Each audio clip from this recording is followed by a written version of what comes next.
Саламатсыздар ма, студенттер? Бүгінгі біздің тақырыбымыз электр қауіпсіздігі.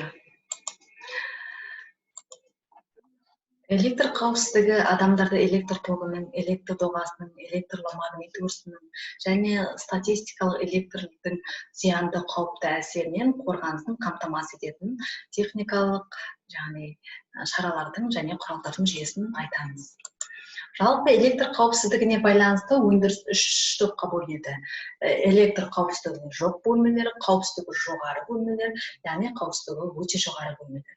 Бірінші топқа жататын бөлмелер едендері ток өткізбейтін және ток өткізетін темір бұйымдары жоқ бөлмелер. Бұған яғни әкімшілік бөлмелер немесе тұрмыстық үйлерді жатқызуға болады. Екінші және үшінші топқа жататын бөлмелер құрғақ, салқын, шаң тозаңы көп бөлмелер. Бұл бөлмелерге насостық станциялар, транспорттық станциялар, спектр станциялар жатады. Жалпы электр қауіпсіздігі қорғаныс бұйымдары екі түрге бөлінеді.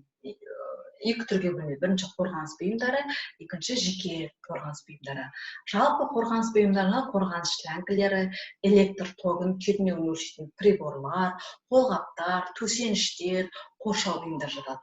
Ал жеке қорғаныс бұйымдарына, яғни средства индивидуальной защиты дейді, өзіміздің жеке қорғанатын, яғни көзілдірік, каска, противогаз, белбеулер, резинка етіктер, резинка қолғаптар, жатады.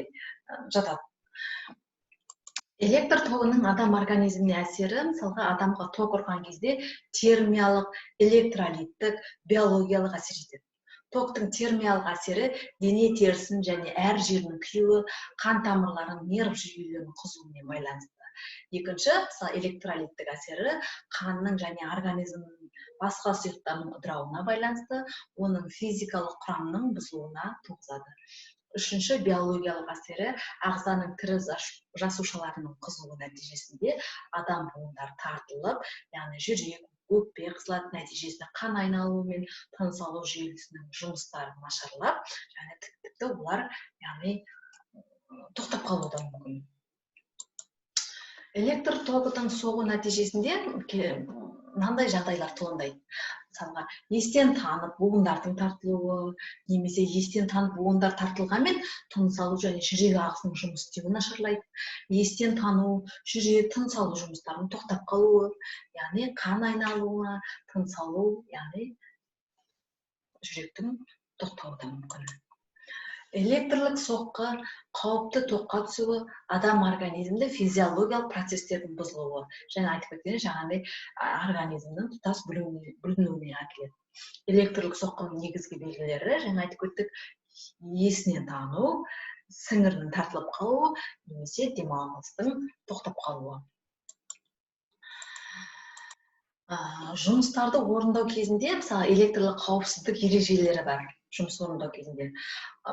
Бірінші өндірістік нұсқаулықтарды естен шығармау керек, еңбекті қорғау нұсқаулығының ережесін сақтау керек, электр тогына түсуді болдырмау мақсатында немесе жалаңаш сымдармен жұмыс жасауға тыйым салынады, немесе екі сымды параллельно жалғауға тыйым салынады. Егер ток өткізгіш элемент жерде жатса, атомды кернеу қаупі есіңізде болу керек. Ток тартылу зонасында қозғалуға диэлектрлік галош, немесе кілемше, құрғақ ағаш, бөренені қолдануға болады. Қорғаныстық құралдар болмаған жағдайда қысқа адыммен ток тартылу зонасынан шығып, аяқты жерден алмай жүріп, және табанды бір-біріне жақындатып, тигізіп жүру керек. Электр өткізгіш және электр жабдықтардың, дұрыстығын қадағалау керек.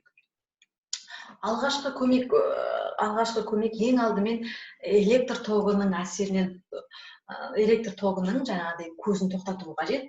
Өйткені электр соққан зақымдаушы адамның көбінесе, электр сымынан шығып кетуге, жағдайы жетпейді.